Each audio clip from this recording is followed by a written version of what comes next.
और मन का अर्थ होता है मन, माने हमारा सुंदर मन ही भगवान के चरणों में चढ़ा दो, भगवान उससे सुमन को स्वीकार कर लेते हैं। फल, भगवान को फल प्रिय है। कौन सा फल प्रिय है? आम का, केले का, सेब का, अंगूर का, गन्ने का, कौन सा फल प्रिय है भगवान को? तो कहते हैं ये फल नहीं भैया। बोले फिर? बोले अपने अच्छे बुरे फल, कर्मों का फल, कहते ना मन कर्मों का फल मिलता है, तो अपना अच्छा बुरा जो कर्मों का फल है वह फल भगवान को चढ़ा दो, भगवान से स्वीकार कर लेते हैं। और अंतिम है तोयम, भगवान को जल प्रिय है। कौन सा जल प्रिय है? बोले गंगा जल। बोले नहीं, वो तो उनके चरणों से निकली है। फिर बोले कौन सा जल पसंद है? बोले भगवान के लिए तो केवल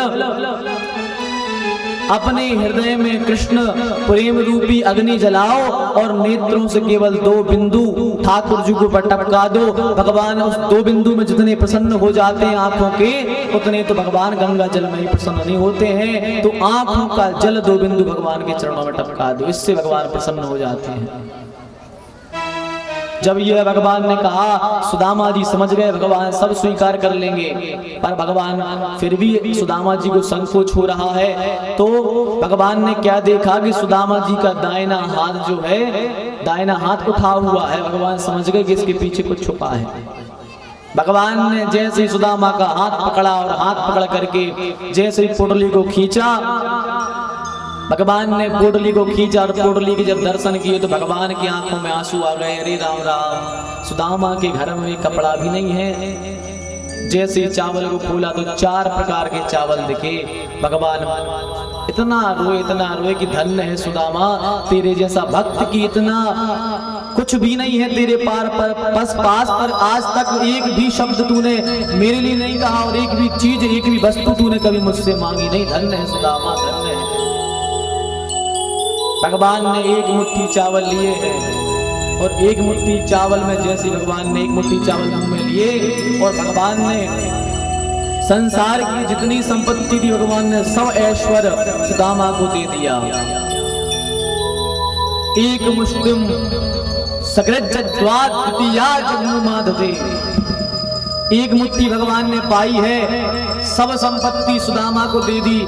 जैसे ही दूसरी मुट्ठी सुदामा के चावलों की भगवान ने भरी, रुक्मणी मैया ने हाथ पकड़ लिया।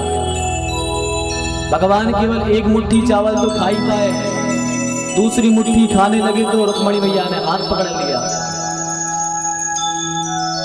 जैसे ही दूसरी मुट्ठी में हाथ पकड़ा, भगवान ने कहा क्या हुआ, क्या बात है, हाथ क्यों पकड़ती हो, हाथ क्यों पकड़ती हो, क्या बात है? रुक्मणी कहती है नाथ, अब मन में तो सोच रही हैं कि अरे एक मुट्ठी चावल में तुमने सब दे दिया, एक मुट्ठी चावल में सब दियो, अब का होन चाहत भिखारी।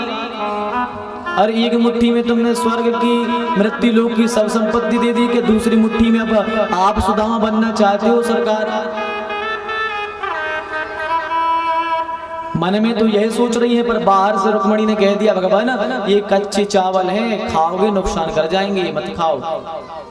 और एक कहने का भाव ये कि नाथ हम 16,000 रानियां हैं, अरे कम से कम 4 मुट्ठी चावल में से एक दिन का हम सबको भी तो थोड़ा थोड़ा प्रसाद मिले ऐसे भक्त का, इसलिए हाथ पकड़ लिया। एक मुष्टिम सकृज्जद्वाद्वितीयाजमुमादते, दूसरा हाथ रुक्मणी ने पकड़ लिया एक मुट्ठी चावल खाकर। अब भगवान ने अपनी रानियों को आदेश दिया कि आओ आशीर्वाद ले लो। जैसे रुक्मणी आई, रुक्मणी ने कहा कि मैं विदर्भ देश की राजा भीष्मक की पुत्री द्वारिकाधीश कृष्ण के चरणों की दासी मैं आपको प्रणाम करती हूँ। सुदामा जी ने कहा अखंड सौभाग्यवती भव।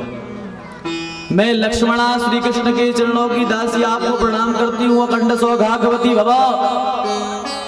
मैं सत्यभामा श्री कृष्ण के चरणों की दासी आपको प्रणाम करती हूँ, अखंड सौभाग्यवती भव।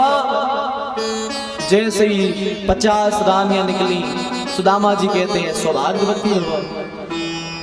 और 100-150 निकली, सुदामा जी कहने लगे भव और निकली, सुदामा जी के मुंह से आवाज निकलना बंद हो गई, हाथ जाम हो गए। सुदामा ने भगवान श्री कृष्ण से कहा, सुदामा ने कहा भगवान से कि सुनो कन्हैया, यदि आज मैंने तुम्हारी रानियों को आशीर्वाद दे दिया तो अभी थोड़ी देर बाद मुझे आशीर्वाद की जरूरत पड़ेगी। यदि हमने आशीर्वाद दे दिया तो थोड़ी देर बाद हमें आशीर्वाद की जरूरत पड़ेगी।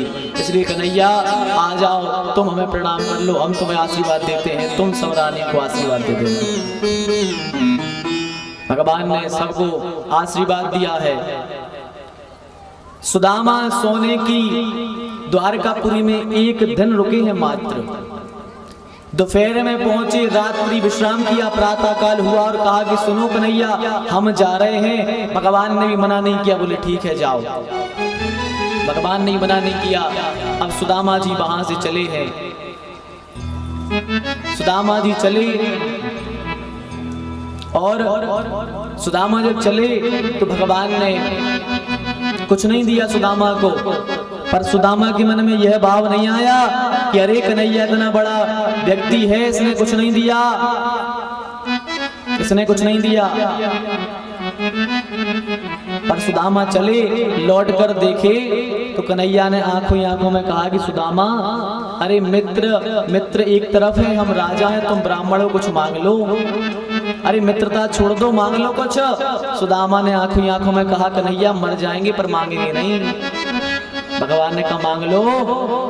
सुदामा ने कहा ठीक है, मैं एक वरदान मांगता हूं आपसे, केवल एक वरदान मांगता हूं। सारे लोकपाल, सारे इंद्र आदि देवता, ऋषि मुनि, सारे राजा महर्षि ब्रह्मर्षि जितने देवता हैं सब घबरा गए कि आज ऐसा ना हो कि सुदामा कह दे कि मुझे इंद्र का आसन चाहिए, तो आज द्वारिकाधीश जितने पागल हैं उसके प्रेम में कि आज इंद्र को उठाकर एक तरफ कर देंगे और सुदामा को इंद्र के सिंहासन पर बैठा देंगे। इंद्र घबरा गए, सब देवता घबरा गए कि आज ना जाने ये पागल क्या मांग लेगा।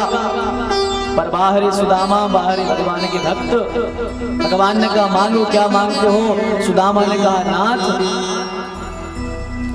आप 24 घंटे द्वारका को संभालने के लिए काम करते हो, आपके जीवन में एक दिन का भी कभी विश्राम नहीं मिला, तो नाथ हमें यही वरदान दे दो कि 1 महीने के लिए सारे राजकाज छोड़ दो और अपने लिए विश्राम ले लो। भगवान ने कहा धन्य रे सुदामा, धन्य रे, जाते जाते वरदान मांगा भी तो मुझको ही वरदान देकर गया और खुद के लिए कुछ नहीं मांगा। धन्य है सुदामा। ऐसे भक्त थे सुदामा की, भगवान कोई वरदान के रूप में वरदान दे आए पर खुद ने कुछ नहीं मांगा। 6 महीने जाने में लगे थे, 6 महीने आने में लगे हैं। जैसे अपने द्वार पर आए, देखा सुदामा मंदिर देख डरे, बड़े बड़े मंदिर बने हैं, महल बने हैं, डर गए ये कौन है। सुशीला आई, आरती उतारी, कहा नाथ आपकी पत्नी हूँ, मुझे स्वीकार करो। सुदामा ने कहा देवी तुम ही तो धन चाहती थी, इस धन का भोग तुम करो, हम तो जंगल में कुटिया बना करके भगवान का भजन करेंगे। सुशीला ने कहा नहीं नाथ, आप जंगल जाओगे तो मैं कैसे फिर ये भोगों को भोग पाऊंगी। सुदामा ने कहा मुझे भोग नहीं भोगने। इतने में भगवान ने अंदर से आवाज लगाई, अरे सुदामा आ जाओ। भगवान को जैसे अपने सुदामापुरी में देखा, भगवान को प्रणाम किया, कहा नाथ ये क्या है, हमें नहीं चाहिए यह, हमारा मन भजन से हट जाएगा आपकी संपत्ति में। भगवान ने कहा नहीं नहीं, ये ऐसी संपत्ति नहीं है जिससे तुम्हारा मन बिगड़े, तुम्हारा भजन बाकायदा चलेगा। ये संपत्ति है, इस संपत्ति सोम जनता का कल्याण करो, कोई भी आज के बाद में तुम्हारे नगर में भूखा ना सोए, सबका कल्याण करो और सुख भोग करके अंत में हमारे धाम को आ जाना। बोले दीन बंधु भगवान की, द्वारिकाधीश की, भक्त वत्सल भगवान की, सुदामा जी महाराज की। ऐसे दीन बंधु है भगवान।